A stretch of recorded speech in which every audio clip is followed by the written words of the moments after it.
نے صرف رمضان المبارک کے ایک مہینے میں تقوی حاصل ہو سکتا ہے، پرہیزگاری مل سکتی ہے۔ یہ شہر طاعات ہے، شہر عبادات ہے۔ شہر کا مطلب مہینہ ہے عربی میں۔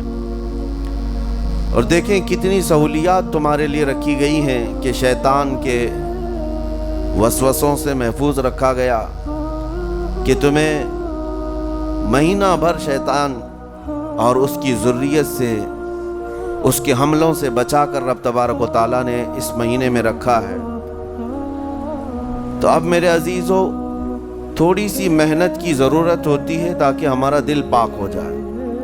تھوڑی سی اور محنت اس میں کر لی جائے تو انسان کا باطن پاک ہو جائے۔ تقویٰ کیا چیز ہے اور اس کا حاصل کرنا کیوں ضروری ہے، میں آپ کو بتاؤں۔ تقویٰ کا مطلب سب سے اہم چیز یہ ہے، اللہ کا خوف۔ یہ بنیادی چیز ہے، یہ بنیادی چیز ہے۔ اور یہ اگر بنیاد ہے تو ہر عمل میں آپ کے تقویٰ حاصل ہو جائے گا۔ نماز کیوں پڑھتے ہو؟ نماز ایک ڈیوٹی سمجھ کر کے پڑھتا ہے تو کوئی مسئلہ ہی نہیں اس کا، یعنی وہ ڈیوٹی ادا کر رہا ہے۔ لیکن نماز میں اگر خوف خدا ہے، اللہ کے ڈر سے پڑھتا ہے، یہی تقویٰ ہے۔ روزہ کیوں رکھ رہا ہے؟ سب محلے میں رکھ رہے تھے، ہم نے بھی رکھ لیا۔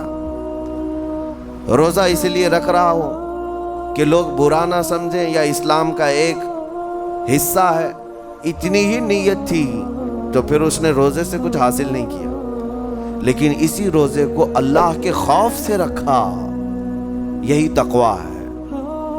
تو خوف خدا، اللہ کا خوف آ جانا ہر عمل میں، یہی تقویٰ ہے۔ اور اگر یہ چیز نہیں ہے تو انسان بہت بڑے بڑے گناہ بھی کر جاتا ہے، اسے ڈر نہیں لگتا۔ روزہ چھوڑ دیا، اسے کوئی خوف ہی نہیں ہے، بلکہ دھڑلے سے لوگوں کے سامنے کہتا بھی پھر رہا ہو کہ مجھے یہ سب چیزوں میں وشواس نہیں، یقین نہیں ہے۔ یہ باتیں اس زبان سے آتی ہیں جس کے ہاں اللہ کا خوف ہے ہی نہیں، اللہ کا ڈر نہیں۔ اسی لیے قرآن میں اللہ نے فرمایا لعلکم تتقون، تم پر روزے اللہ نے فرض کیے ہیں تاکہ تمہیں تقویٰ مل جائے، اللہ کا خوف۔ اور یہ کتنی اہم چیز ہے میں آپ کو بتاؤں، خوف خدا۔ خوف خدا کا مطلب کہ اللہ کا ڈر، اللہ کا خوف، یہ تمہاری پوری باڈی کو صحیح کرتا ہے، اندر سے بھی باہر سے بھی۔ خوف خدا، تم ہر قدم پر اگر یہ سوچتے ہو کہ میرا رب مجھے دیکھ رہا ہے، جیسے کہ آپ کو پتہ ہے حدیث پاک میں حضور صلی اللہ تعالیٰ علیہ وسلم سے پوچھا بھی گیا احسان کیا ہے، یعنی نیکی کس کو کہتے ہیں؟ حضور نے فرمایا تم نماز ایسی پڑھو یا عبادت ایسے کرو جیسے تم اللہ کو دیکھ رہے ہو۔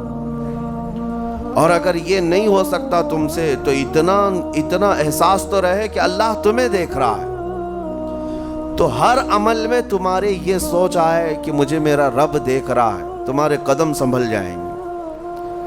آج آپ مسجد میں بیٹھے ہیں، ادب سے بیٹھے ہیں، حالانکہ ایک آدھے گھنٹے کے بعد جسم کو پھیلنے کی حاجت ہونے لگتی ہے، تھوڑا پیر پھیلا لوں، پیٹھ کو ٹیک دے دوں، نہیں کرتے آپ، اس لیے کہ آپ کو احساس ہے کہ امام صاحب دیکھ رہے ہیں، مفتی صاحب دیکھ رہے ہیں، یا پھر مجمع میں لوگ دیکھ رہے ہیں۔ تو یہاں پر ہمارے دیکھنے کے احساس سے آپ کے پیر نہیں پھیلتے ہیں، آپ پھیل کے نہیں بیٹھتے۔ تو ہم میاں نہ سزا دینے والے نہ جزا دینے والے ہیں۔ یہی احساس اگر اللہ کے دیکھنے کا ہو جائے کہ میرا رب مجھے دیکھ رہا ہے، تو پھر آپ کو کسی نگرانی کی ضرورت نہیں، کہیں کسی سی سی ٹی وی کی ضرورت نہیں۔ اللہ کا خوف اگر بندے کے دل میں آ جائے، وہ ہر لمحے، ہر گھڑی، ہر علاقے میں محفوظ رہتا ہے، اپنے آپ کو محفوظ رکھتا ہے۔